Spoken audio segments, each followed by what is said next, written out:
What's good, Cows Gang? You already know who it is, Mr. Palmer, aka Boss Daddy. And we got to talk about this crazy, bizarre shit right here. Take a look at this fat collard green motherfucker, 300 pounds, over 300 pounds. Her name is Wendy Thomas. Now, what happened was I'm on Facebook, Instagram, and they show a quick video of a woman jumping on a man, crushing him to death.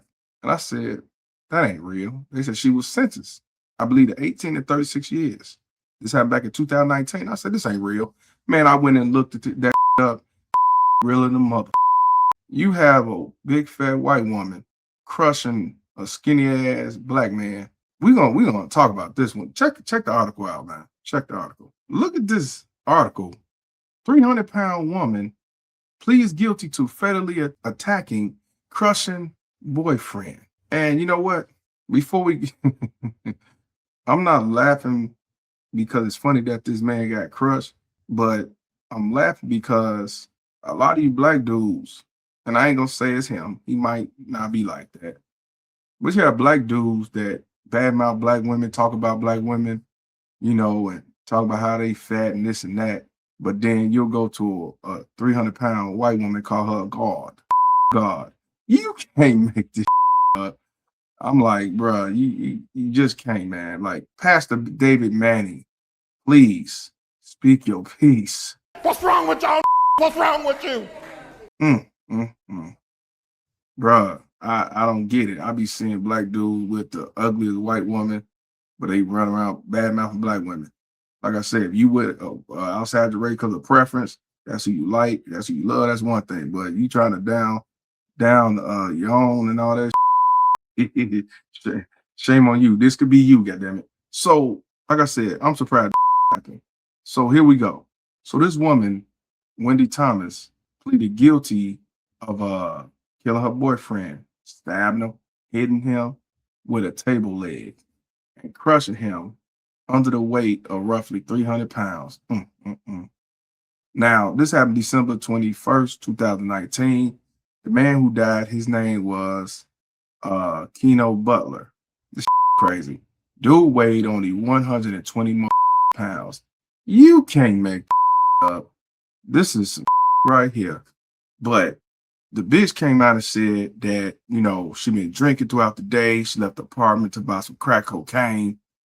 And after she came home, she was sitting on the couch with a knife and at one point cut Butler's hand. And Thomas told the police that Butler went to the kitchen and returned with a table leg. She took it from him and used it to hit him in the head. As he wrestled to the ground, Thomas said she was able to pin Butler down. Thomas then called 911 and reported she killed someone. But there's more detail to it, man. She was beating the out of him. She was stabbing him, crushing him.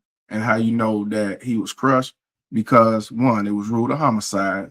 Homicide caused by respiratory insufficiency secondary to blunt force trauma to the neck and thoracic compression by force or blunt force trauma to the head. So yeah, he's getting beaten with the table leg, but he died because of the respiratory, couldn't breathe, crushed.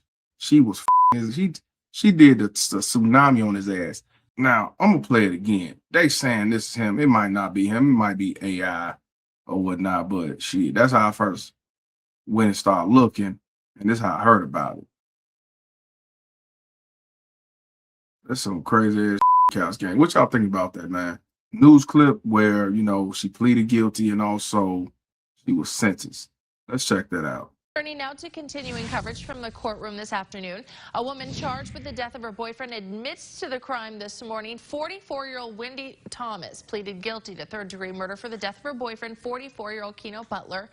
Investigators say her weapons were a table leg, a knife, and her body. The crime happening in the 1000 block of East Avenue in March. The prosecution and defense are recommending a sentence of 18 to 36 years. We think it's in the best interest of everybody involved. We were, obviously, it's an unfortunate situation for everybody, but I think that this guilty plea and the recommendation that we've made to the court will be beneficial for all parties involved. There's no date set for the sentencing. She could potentially face up to 40 years.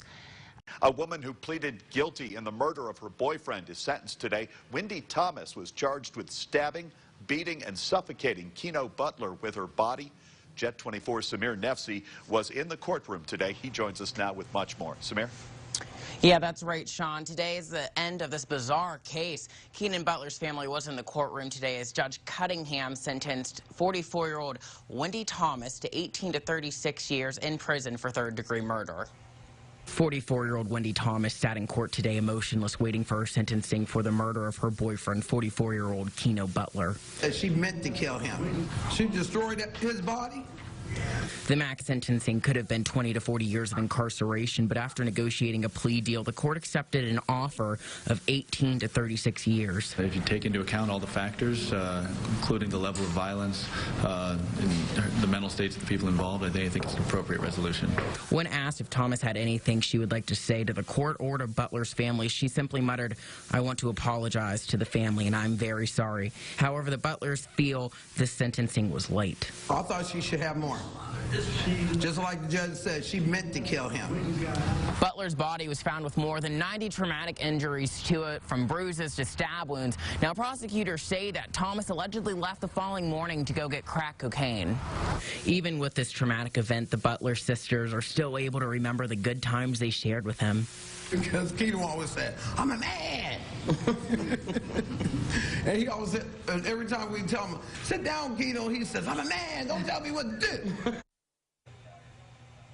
Now, Thomas's defense claims that what happened the night of Butler's death was fueled by drug and alcohol-related events. Back to you, Sean. Samir Nefsi reporting tonight.